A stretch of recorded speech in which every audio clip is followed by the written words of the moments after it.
And the next thing that we really need to go on to is the particle view. The particle view is accessible via the particle source icon's rollout button or by pressing 6 on your keyboard, as I've shown earlier. It's the main interface to Particle Flow in Max, and it consists of 6 main areas, and they are the menu. You can set a number of system settings here, as well as carry out global changes to your particle flow via these menus. We'll cover these in a little bit more depth later. You have the event view, which is this window here. It's the main workspace in Particle View. You can drag operators into this view and create particle flows by wiring together tests and events. So it's the space that you'll be spending most of your time in Particle View working in.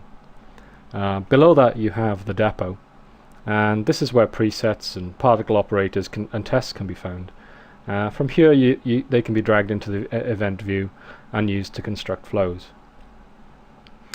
To the right of the depot is a little panel, and this is called the operator description panel, and it shows a little description of whichever operator you currently have or test that you currently have selected in the depot. So it's a useful little feature for giving some more information.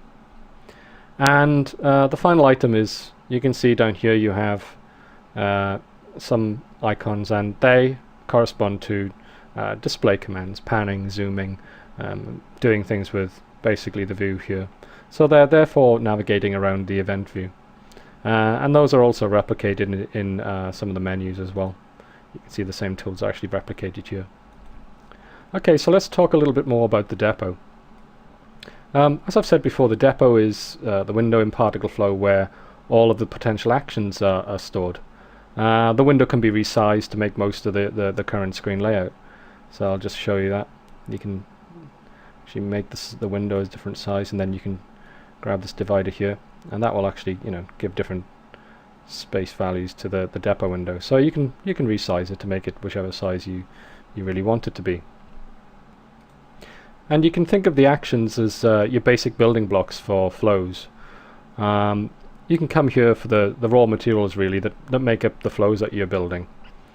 You'll note that there are lots of different actions in the depot. You can see there are the different types here. And these are roughly broken down into groups based on function. You can call them groups or sets, whichever you want to really call them, it doesn't matter. So let's have a look at the different sets that we have. So I'll just bring up this little diagram. And you can see that I've broken down the depot into 3 main areas. These are the main groups. Let's say we call these groups, and we call the items within them sets. There's a very small group over here which is called presets, and that actually contains basic flows which you can start to work with. The empty flow is just a source, and the standard flow is a source, and it has a second event connected to it, and it's basically the standard flow that is actually created when you drag a particle flow icon in the viewport. So these are useful for starting off working on your particle flows. If you don't want to actually do it using the viewport icon and dragging an icon out there. The second group is called operators, and this contains most of the items that you will actually see inside the depot. And you can see that the operators are broken up into 6 groups. You can see you've got birth and death, transforms, speed, shape, materials, and other. And you can see that the final group that we have are tests, and these are really a special type of action that allow you to branch the direction that your particles are going to go within events based on various tests. And you can see most of them are self-evident. There's an age test, so all particles are. There's a collision test to see if a particle's collided with a surface. You can see there's a test here on the particle scale. How big is it? If it exceeds a certain size, then it's passed the test, and it gets passed on to a different event. So you can use these to build up quite a bit of flow within your particle flow system. Let's run through a little bit more detail about these different sets that we have in here inside the operators. The first one is called the birth and death And the birth operators are used to bring new particles into your scene. All flows have at least one birth operator, and the delete operator is used to kill particles, both to keep particle numbers down and also to give them an age value that can be used by other operators and tests. The birth operators are green disks, and as you can see, the delete operator uses the same icon system as the rest of the actual operators. The transforms are used to modify the position, the rotation and the scale of your particles, so they're very much like the transforms you would use in a viewport. The spin operator allows you to set up an animated rotation for your particle, and you can see that the scale operator, as you can imagine, is used to change the scale of your particles. You can see that they use the blue rectangular icon type, which is standard pretty much for operators apart from the birth. Now the speed operators, as you can imagine, they modify the speed of your particles, and there are different ways that they can do that, and we'll go into that in a lot more detail in DVD 2 in this series.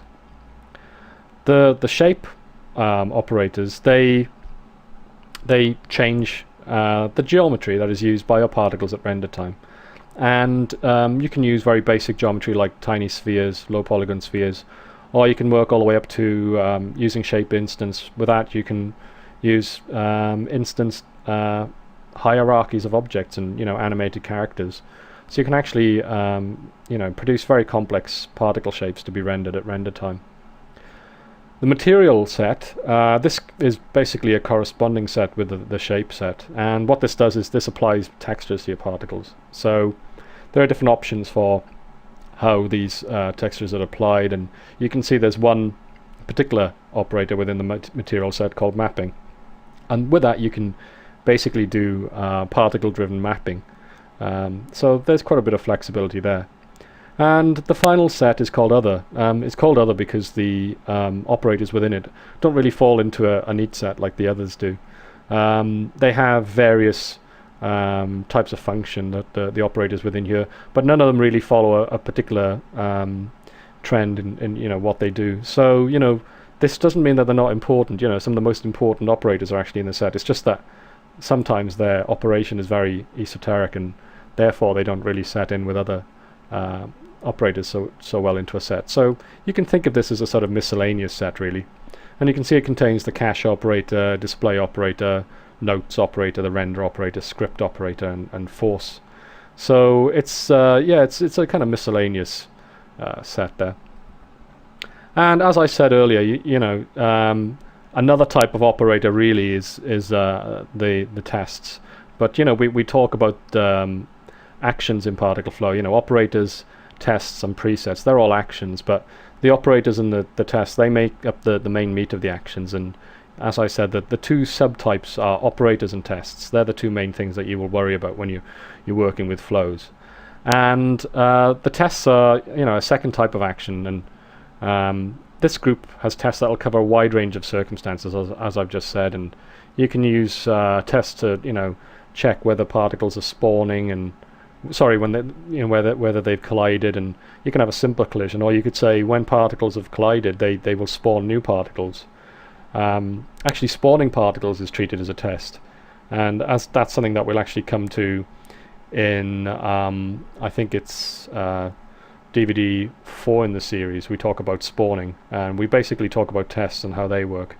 You can test to see speed of a particle, and if it's going over a certain speed, then they can be passed to another event. So you've got a lot of flexibility in the different actions that you can use in your scene. Okay, so let's move on from then and go back to describing the other elements in a little bit more detail. Now, the description panel, as I said, that's quite a simple thing, and it doesn't really need that much more description, really. I mean, that's all it does. You select any of the operators or any of the tests in the depot, and it just gives you a description of what they are. Very useful, of course, helps you from not having to go to the help file and find out what those particular elements are. You'll just jog your memory as to what the function is of these particular operators. This will become probably more useful, even more so in the future, when maybe new operators are created by discrete or by third parties. This depot could become very heavily populated, and it's